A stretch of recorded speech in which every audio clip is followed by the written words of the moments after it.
trip. As long as you're up, son. Oh, come on, Pop. You two have fun. You live with your parents? Is that a problem? So employers are reporting that college grads are showing up to job interviews with their parents.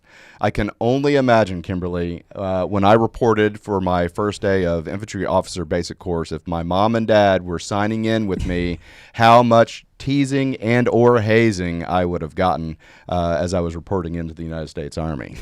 Oh, man. So how did this start? Well, let's discuss this on Azimuth Podcast. I'm Barrett McNabb. And I'm Kimberly McNabb. Once again, Hollywood is in dream world. Yes. When I picture a case of failure to launch, Matthew McConaughey does not fit the stereotype. No, what you envision is this. That's hysterical. So, what are some of the causes, do you think? Well, I mean, it has to start from the beginning. We're over-infantilizing, people. I mean, I see on Facebook, like, kids aren't learning to tie their shoes until they're 9, 12 years old. And, you go to the park and you see kids are basically in middle school getting their shoes tied. And, the overindulgence that we have for kids is just ridiculous.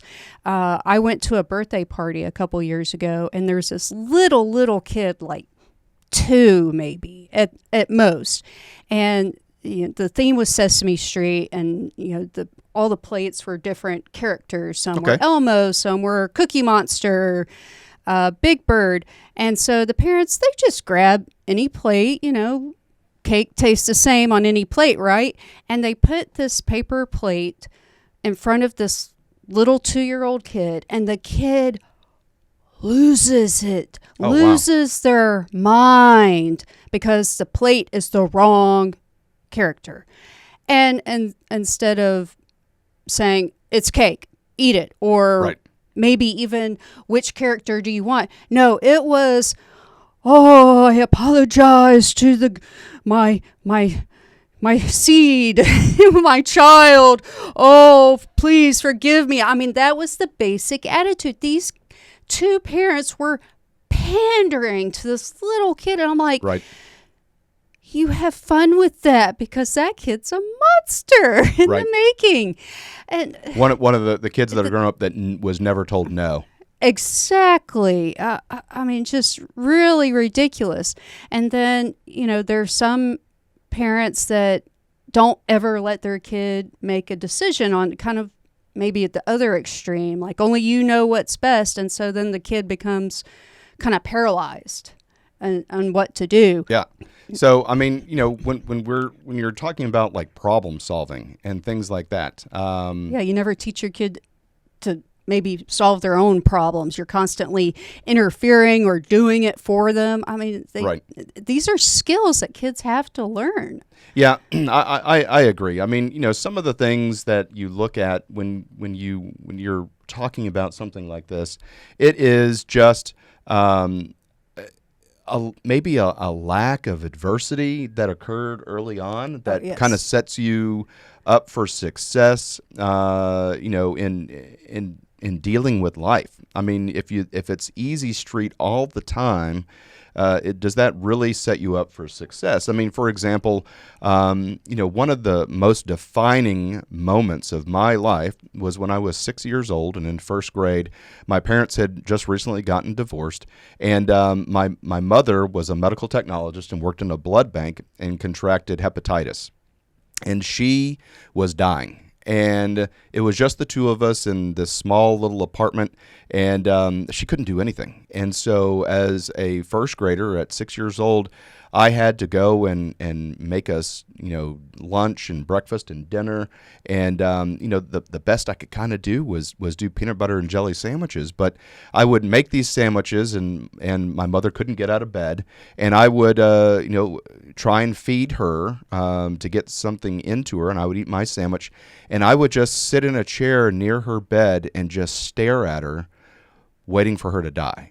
Now, can you imagine what that does to a 6-year-old when you have to grow up that quickly? And it made me the person that I am today. I mean, I'm very self-reliant.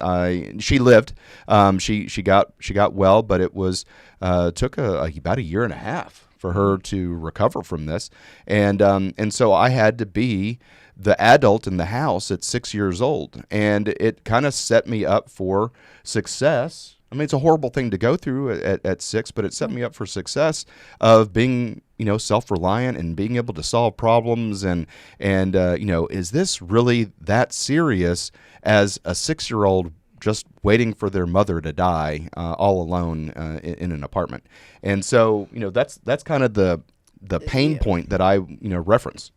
Well, when our children have their little meltdowns over so-and-so took, this little plastic gem or whatever, or, they didn't get the color they want. I'm like, is this a big problem or is this a little problem? Right. It's a big problem. Oh, I'm sorry. Where's the fire? Right. No, this is a little problem. And usually even though they're sobbing hysterically, they will admit that it's a small problem. I'm like, okay, let's take some deep breaths, because your reaction is way oversized for the issue at hand. And, one of the things that Barrett and I have in common, not quite to Barrett's extreme, is, yes, both of our parents divorced when I was also 6 years old, and my mother would have to go to work, and she would be on these horrible things called rotating shifts. Like 3 weeks you would have to go to work at night. The next 3 weeks you go to work at kind of like at midnight through mid-morning, and then the next, first shift is more the typical, 7 to 4 p.m. type of schedule. And so sometimes she'd have to get up and go to work in the middle of the night, and I would have to turn off the alarm clock. We had one alarm clock because, we didn't have a lot of money. Sure. So there's one alarm clock in the house, and so I would turn it off, and I would have to get myself and my brother ready for school, and we would have to be out in the front yard on time for the bus to pick us up. And this is you at 6, having to get you ready and your brother ready. And so I get frustrated with our children sometimes because they get ready for school in the exact same way every single morning, and yet I have to be like, get your socks on, get your socks on, get your socks on, right. brush your teeth, and just thinking about all the things that you had to do, all the things I had to do. And I'm like, son, you were 6. I was getting myself and my little brother ready. And it's just like, how do I push him to do these things? Right. And that, so without the horrible life-crushing, experiences. Right. I mean, it's an interesting dynamic, because obviously setting the tone early on and setting the conditions for success later on is paramount, because these people that these college kids that are showing up with their parents at interviews, or showing up to interviews not prepared, they didn't wake up the day prior and have the problem. Exactly. It right? starts early. It's like, people don't wake up at 40 years old and overweight. It's a process. You don't wake up at 40 and, you're thousands of dollars in debt. It's a process. Like, your neighborhood isn't full of crime and trash and broken street lamps. Waking up that way, it's a process. And so when you say process, so would you say, obviously it starts with the parents, and it goes up, but then I would branch and say then it goes into the educators. I would say, like high school and college, you have all of these enabling factors that these educators are doing. It's okay. Oh, you didn't do your homework? It's okay. Yes. No, I would rather hear a teacher say, your project's due this day. Yes, you had some hiccups, but it was still due. You didn't do it. You get a 0. I would rather hear that. And I get really frustrated hearing all these, like Reddit stories where a teacher gave a student a bad grade and the parents come yell at the teacher.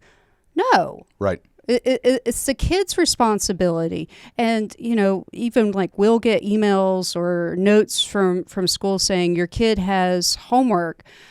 And I'm like, it's our son's responsibility to know that he has homework. Like, right. My mother never knew what projects I had to do, what books I had to read. None of that.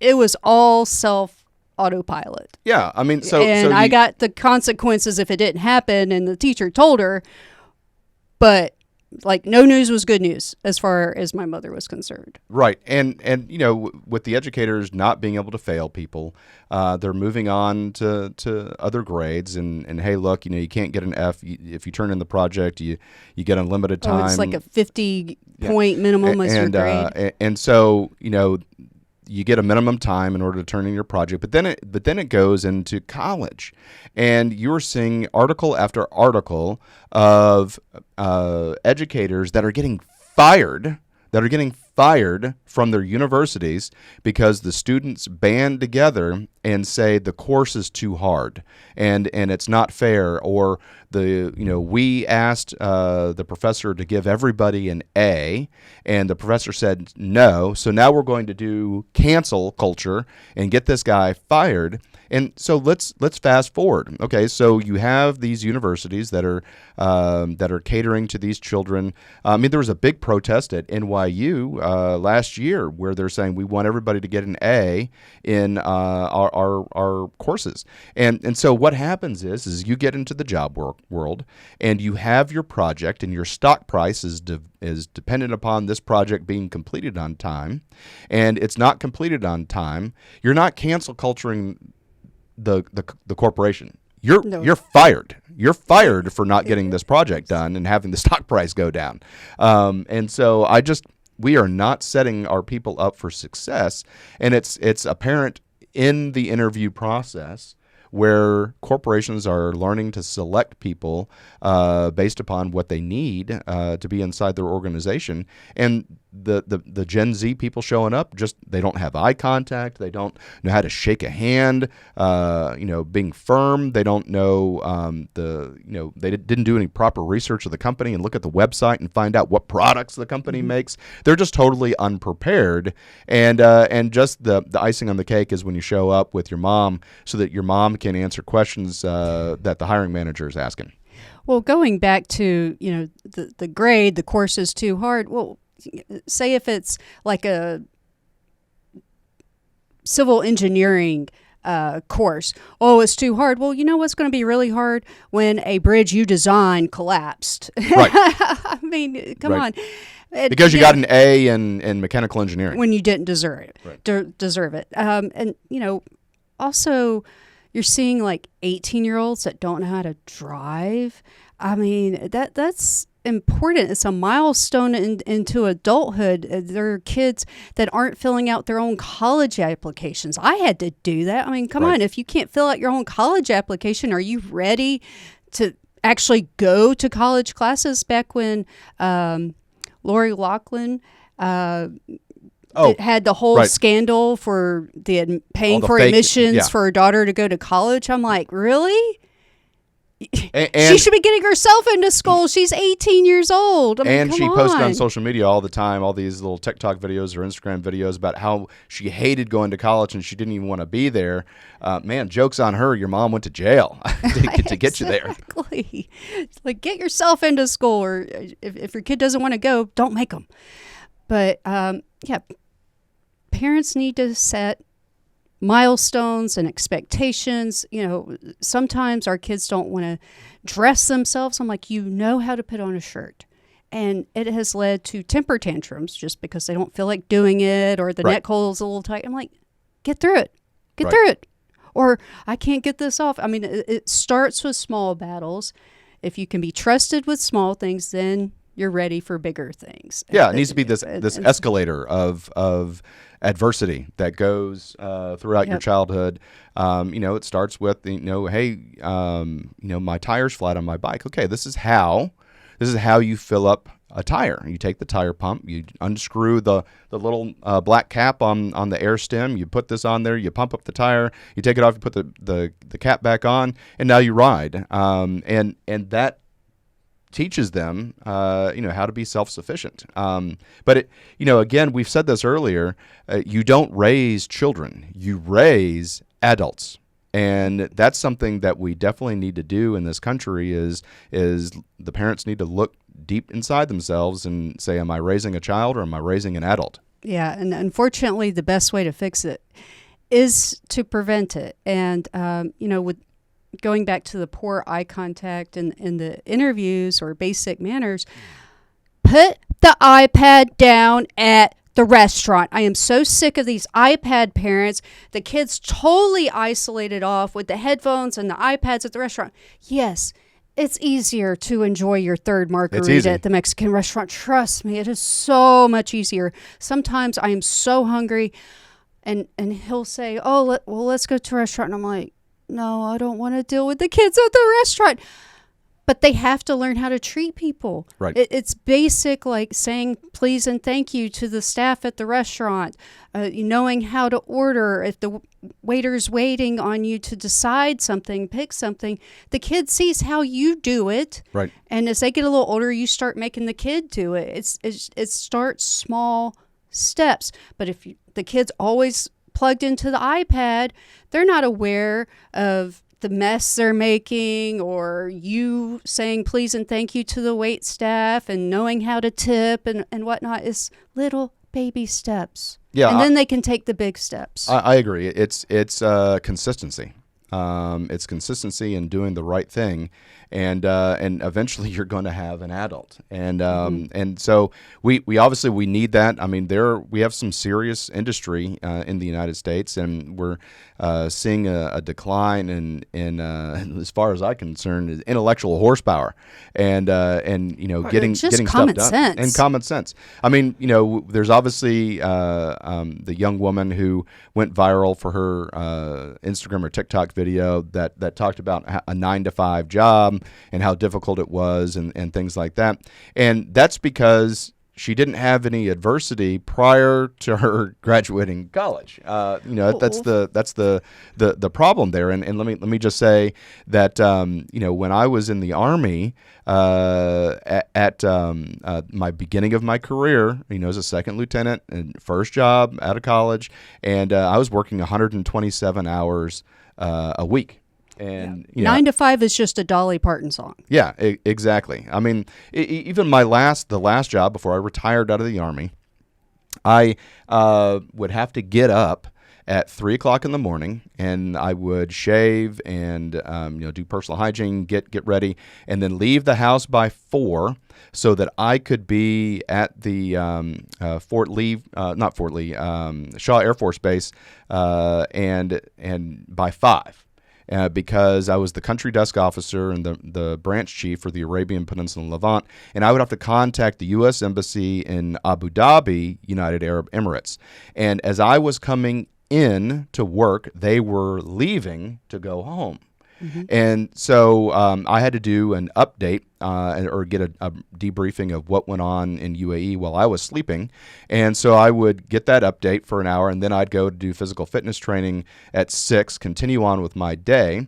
And then at 5 p.m., I would have to do my, sometimes 5 or 6, I'd have to do my debriefing of what occurred in the United States to the U.S. Embassy personnel that were coming on shift. The big day was starting as mine was ending, and I'd have to do an hour debriefing. And so I sometimes wouldn't leave work until 7 p.m. And then it would take me an hour and a half to get home. And so I'm getting home at 8:30 at night.